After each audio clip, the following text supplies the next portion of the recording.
से जंतरा बनाई दीका की का कमर लगाई दीका। और कोनो दिक्कत बा? एगो जगन्नाथ के बेटी बिया, ओकरा से बचा के रखिया लो। बड़की डाइन दोनों बाड़ी सन, एने जगन्नाथ बिया ओने उ बिया, ई हाकिन डाइन बाई सन।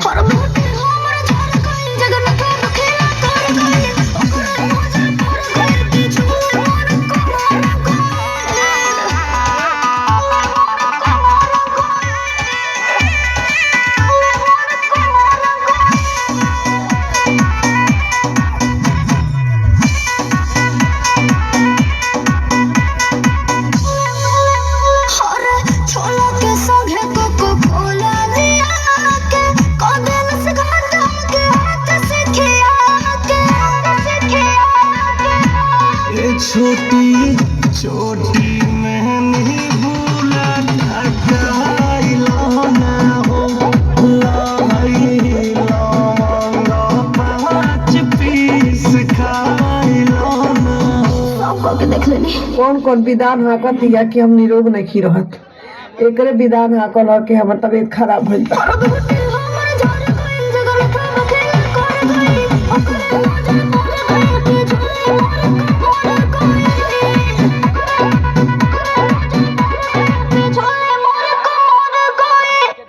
राजा जी का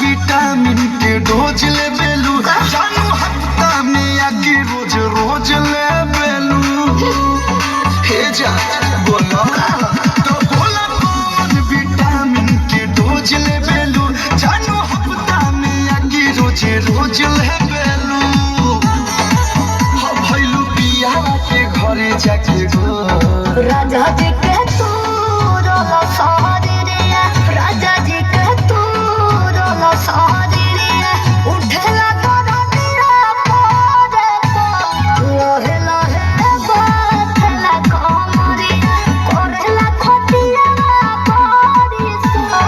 राजा जी के तू रोला सारी रे।